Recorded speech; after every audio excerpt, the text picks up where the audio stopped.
A few months back, W5 profiled a young Syrian refugee who, along with his family, had just arrived in Canada ahead of that wave of about 35,000 others. They were settling in Regina slowly, but their eldest son, Hani al Moulia, was in a much bigger hurry. Well, 6 months later, wait till you see what Hani's up to now.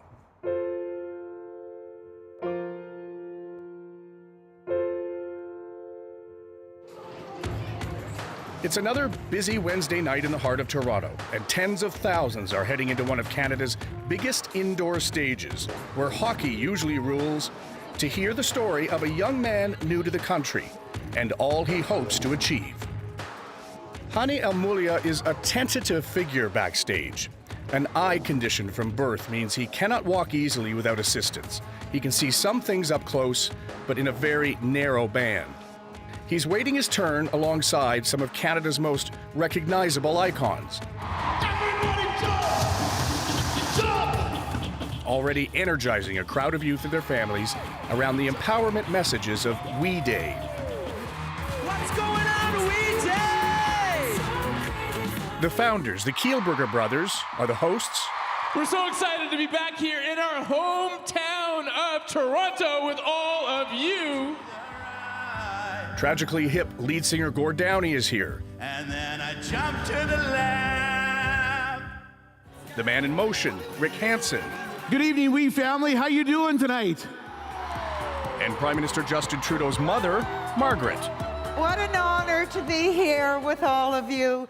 And then the name few know, but with a compelling tale of survival against big odds. With his contagious optimism, it's an honor to have him with us this evening. Please join me in giving a warm we welcome to Hani al Moulia.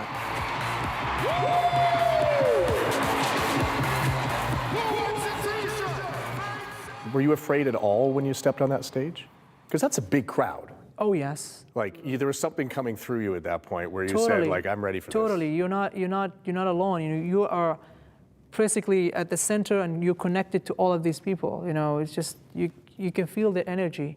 And once you open the door and tell them, we just give them the feeling that you're here for something, and they're gonna, give you the energy they want, and from that moment, you just do it. My name is Hani, and I came from a city in Syria called Homs. And when I think about the way my life used to be, I remember the street where my family would gather, laughing and talking with neighbors. But then the civil Syrian war came and everything changed. And my little brother sometimes would shake at the sounds of bombs and gunfire. Yes, it was terrible. We became prisoners in our homes. Hani was the first of his family to flee to the refugee camp in Lebanon in 2012. But he's never explained why he left Syria so suddenly. During those 2 years, the family had no way of knowing where their future would take them. Hani perfected his English, studied photography, and tried to capture life for people with nowhere to call home. How are you, man? Eventually, his family found one. Good to see you. It was last winter when W5 first visited them in Regina, helping reunite them with the UN-sponsored photographer they'd grown close to in the camp. Pull down, but... I also shared some footage that Russian television had mistakenly allowed to be posted to YouTube of the family's old neighborhood in Syria. A day later, Russia made sure no one saw these harsh images ever again. That was close to our hometown, actually, this area. Does that even seem possible to you? Oh, I couldn't imagine that. I can't imagine even now that this is happening after. Now the world can see what has become of us. That was your home. I grew up here, guys. I know, that was your home. That was Right? harsh. Yeah. Sorry. But now, on this night, his whole family safe with him in Toronto, Hani is finally ready to share the ordeal that led him to flee homes so suddenly. His family was desperate for food, so he and his cousin tried to smuggle some in.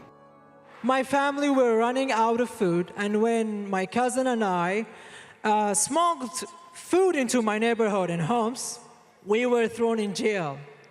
And after that, I fled to Lebanon, taking only my high school diploma. That's the only thing that I have from home. I didn't know that about your story. Because I couldn't really share it before. Really? Why? Well, but just because You of were worried about political. family? Yeah, I'm worried about political reasons, also. So when I get the green light to share that, I started to share. It was I born that time, because I could have been killed, and it was like so easy to just my life that time worth it a bullet. It was like ridiculous. Your family's running low on food. I said, well, let's go and do it. And there was a checkpoint, and that time we had I don't know what you call it, like permission to drive without amount of food. But one of the checkpoints, they were not happy with that, and they said, stop. So they took us to an intelligence offices and start to tell what are you doing, who are you supporting with that food. So that's for my family. You can go and make sure. Did they harm you?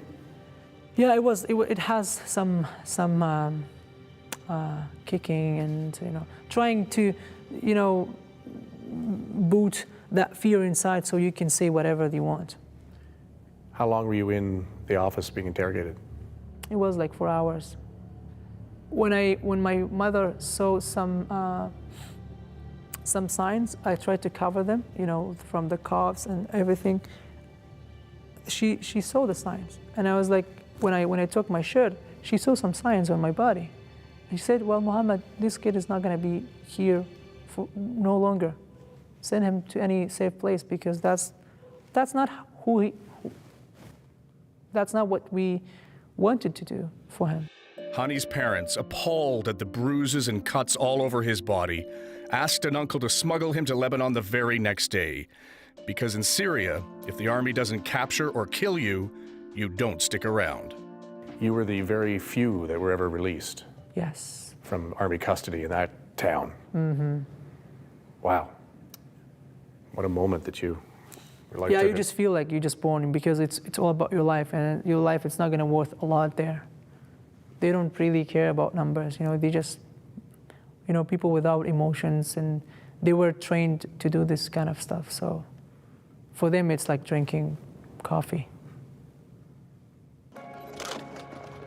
But one of the things that I like to try and do when I'm out here is to try and create different layers in the frame.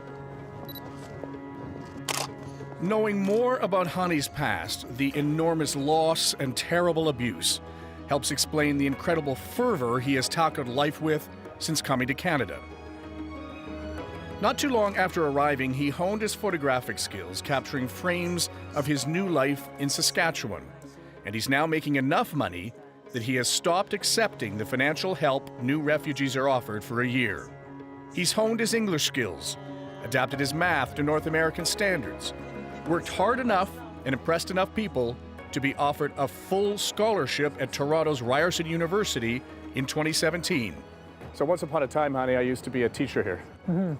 And if you go here in the wintertime, this is one great big skating rink. Oh, wow. Yeah. I can imagine that. Are you going to be in residence? Yeah, I think so. So the residence is just a couple of blocks down here, which isn't too far from the student center where we've been. Okay, cool. And this is safe street here, not Yeah, this not is so all much. pedestrian, so it makes it a lot easier, no cars. Good. As we walk his new home, he tells me he wants to create a virtual reality experience of being in a refugee camp while studying computer engineering on campus. What value will that film have to people who have not been in camps? Well, they're just going to put up classes and they will be in a tent. That's how it is. I tried to convince people how it's look like. Even though, because I couldn't imagine how that's. Now, if you tell me go back, it's going to be cool. It's going to be like, I can't imagine myself in a camp, and I couldn't before. So I understand how people here wouldn't. So it's going to be virtual reality. Go and see it, and from your home here in Canada, you're going to feel the experience. A big city is a big step for someone with impaired sight and someone who has lived in tight quarters for 3 years now. You've never left home. Yeah, that's the thing, you know. It's just a new experience, and it's gonna have like, it's not just a regular student who is moving, you know. I have a lot of, you know, struggles to deal with and obstacles, but you know, it's gonna be fine. How is your eyesight doing, by the way?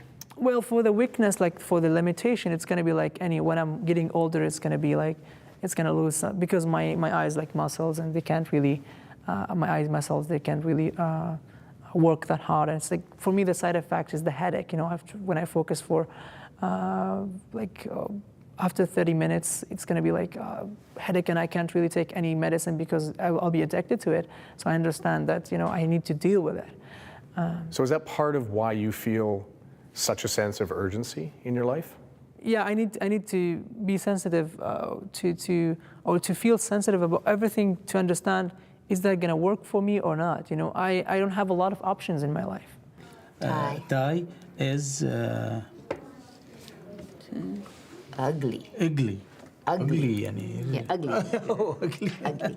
When we first met Hani's family in Regina, they had faced delays in accessing language training and other resources. Color is silver. And Hani went so far as to suggest that Canada had accepted too many Syrian refugees too quickly. So you're saying they're coming too fast? Yes, and there are too many in any city. Like, there are too many Syrians, you know, and people are working hard, but this is not enough to help them. Well, in October, Hani brought those concerns directly to the Prime Minister's office as one of Justin Trudeau's first appointed youth ambassadors. The position gives him the power to offer advice and a direct line to the bureaucrats handling refugee issues, while allowing him to travel to meet other young Canadians as well. There, I can draw on my own experiences and share my ideas to improve their life for everyone here in Canada, because I am so proud to be a Canadian. And now, let me introduce you to my family. Before I go, I just want to leave you with something here, you know? Guys, please don't wait till tomorrow to make a difference in your life. Start tonight, we the family. Thank you. So much has happened. Are you worried that you're sort of becoming this superstar immigrant? That you're being, in some ways, labeled and used by others because you're so articulate and because your message is so powerful? When I find myself, that I call it home. Like, now, I don't really see myself also as someone who just came. No, I feel like I born here, and I feel like a lot, you know, I'm trying to, you know, just catch on, you know, to try to build that network here in the country, and also for me to give back to Canada. It's really important. It's a bit overwhelming, but it's worth it. It pays off. Well, the speech was an exhilarating experience for Hani and his family, who have only really seen Regina since arriving in Canada.